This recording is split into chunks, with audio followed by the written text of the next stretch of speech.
Las luces del atardecer conseguían cada vez con más éxito alargar la proyección de las sombras en el infinito desierto poblado de soledad que se extendía ante la mirada de Francisco.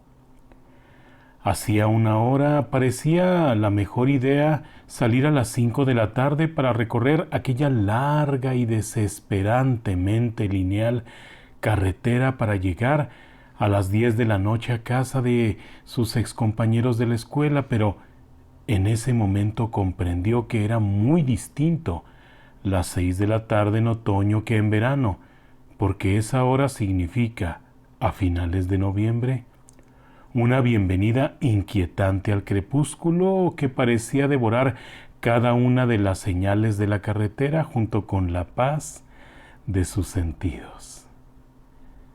Aquella carretera era famosa por una peculiar característica. Prácticamente la totalidad de sus 600 kilómetros era una interminable línea recta que se proyectaba alucinantemente igual kilómetro a kilómetro en el más decadente paisaje bronceado por miles de años de calcinación solar despiadada y tormentas de arena devastadoras. Se preguntaba si aún estaba a tiempo de regresar y reintentar su viaje al día siguiente por la mañana, pero el lastimoso orgullo de su frágil ego le impedía dar su brazo a torcer y recibir las miradas de burla de todos los parientes, que le advertían no hacer el viaje a punto de caer la noche, destacando lo especial de la carretera y todo lo que se dice de ella, mientras él se burlaba de su ánimo supersticioso y de su tendencia a creer en historias de fantasmas. Pero ahora que vivía la experiencia, sabía lo que significaba las 6:30 de la tarde en el desierto. A ver, ¿qué le advirtieron? Ah, sí, tanque lleno porque a lo largo de casi 370 kilómetros no encontraría rastro de civilización. Suficientes líquidos, comida y botanas para no quedarse dormido al volante. ¿Quedarse dormido? Si durante el día jamás dormía y la hora promedio en que se acostaba era medianoche y... ¿qué más? Ah, sí, los aparecidos de la carretera. Por Dios, los fantasmas de quienes han perdido la vida en esa carretera. Ay, ¿quién pudiera creer eso?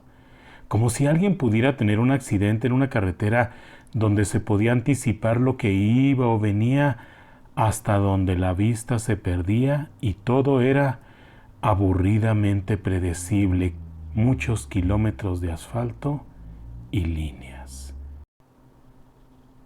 La principal zona desértica del país, en donde por más esfuerzos que hacía no se podía distinguir rastros de vida, ni una mata, ni un zacate, ni árboles calcinados, nada, solo esas cruces y las marcas extrañas que ahora podía ver dibujadas en el pavimento.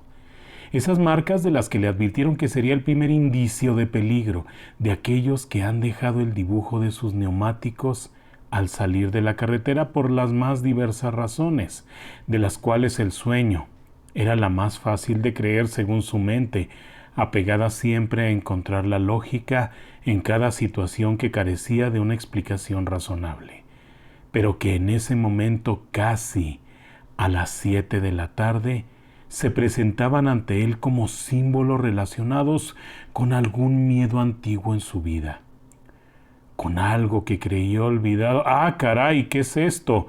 Una liebre ha brincado al camino frente a sus ojos y por milímetros no la había embestido y perdió levemente el control del volante. Así que bajó la velocidad y se detuvo para abrir un refresco y entretenerse un poco dentro del vehículo para olvidar el susto. Y aprovechó para descansar sus pies en tensión continua debido a los pedales y la pudo distinguir en ese instante por el espejo retrovisor. Lo que en apariencia era una tela considerablemente larga que parecía colgar de una cuerda que se desplazaba de un lado a otro de la carretera, y mientras se preguntaba de qué se trataba, pudo distinguir que corría con sus pequeñas piernas como de muñeca que la impulsaban. Pero, ¿qué era eso? Una tela desgarrada haciendo zigzag detrás de su automóvil, y no quiso saber más. Aceleró con todas sus fuerzas mientras se obligaba a ver hacia atrás, que la tela de pronto se quedaba quieta y caía al piso.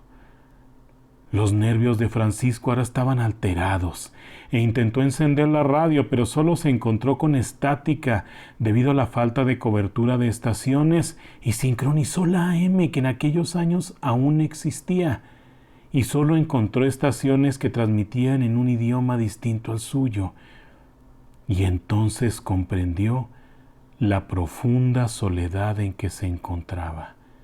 Si solo hubiera decidido esperar al día siguiente, no estaría cada vez más rodeado de la inminente y peligrosa oscuridad de la noche, y alguien, no sé, podía haberlo acompañado, y esas marcas que cada vez eran más constantes, y una enorme marca de incendio por el carril contrario. Seguramente, no sé, por el impacto de frente de dos vehículos, pero ¿cómo si... ¿Pero qué hace una familia aquí? 2 adultos y varios niños flotaban a lo lejos por el camino por donde él debía pasar, así que contuvo el aliento y avanzó. Y al estar casi junto a ellos, vio con horror que estiraban sus brazos para tratar de alcanzarlo mientras movían los labios como tratando de decirle o advertirle algo. Y el más desgarrante sentimiento de miedo se apoderó de su ser y aceleró peligrosamente. No podía creer que esto le estuviera pasando. Nada de lo que sucedía podía ser realidad. Y entonces pudo distinguir creaciones de las más grotescas fantasías que se materializaban frente a él. Personas flotando a los lados de la carretera, una madre con su hijo en brazos corriendo angustiada con sus brillantes ojos puestos en él, e infinidad de niños que se divertían corriendo de un lado a otro de la carretera, de aquella infinita y oscura carretera que parecía más amenazadora ahora que eran las 8 de la noche. Creyó enloquecer cuando decenas de presencias lo veían desde afuera y con gestos lo invitaban a acercarse, y perdió el control. El tremendo impacto de lo que acababa de presenciar fue demasiado para él. Salió de la carretera dando tumbos mientras, con fuerzas obtenidas de algún lugar desconocido de su voluntad, trataba de controlar su vehículo, y entonces escuchó en el asiento trasero una tonada que creyó haber olvidado y que su mente guardaba con ternura en lo más profundo de su ser para protegerlo del dolor.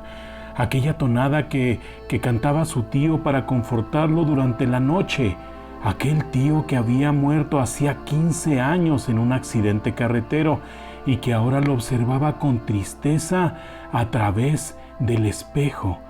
Y gracias a él tuvo el temple de regresar a la carretera derrapando peligrosamente, y pudo distinguir a lo lejos las luces del poblado donde podía encontrar gente y surtir gasolina, y se dirigió para allá con la espantosa presencia de decenas de personas gritando insultos y tratando de vencer su resistencia, y no supo más de él. Y una especie de trance se apoderó de su conciencia, en el cual veía espectros por todos lados, y la voz de su tío que cantaba con una voz mágica, de una cadencia arrebatadora, que le decía con cariño que estaba a su lado, que no dejase perturbar su paz con aquellas visiones que solo eran seres solitarios que podían dejarse de lado y continuar, a pesar de que las visiones eran espantosas, ya que, podía distinguir un par de personas escarbando a su derecha con palas inexistentes, y los centenares de cruces que se distinguían por varios kilómetros, las cuales aquellas presencias se empeñaban en arrancar, pero él tuvo la fuerza de avanzar hasta que sintió las manos de su tío que tomaban su cabeza con delicadeza, y lo obligaron a bajar la velocidad hasta detenerse junto a la caseta telefónica que estaba en la esquina del edificio de la estación de gasolina y se desvaneció semi-inconsciente en medio de un leve zumbido que lastimaba sus oídos, mientras varias personas corrían hacia él por la carretera para auxiliarlo, acostándolo con cuidado en el pavimento, tratando de reanimarlo, y entonces regresó de su leve letargo en el cual pudo distinguir a varios lugareños desviviéndose por atenderlo, mientras escuchaba que expresaban su asombro de que, por como lo veían, era probable que haya visto las presencias y, lo más sorprendente, haya sobrevivido. Y pudo ver con infinita paz que una de esas personas era su tío, que le sonreía mientras regresaba flotando hacia las inmensas extensiones del desierto. Gracias por escuchar este relato. No olvides suscribirte y, como siempre, que descanses.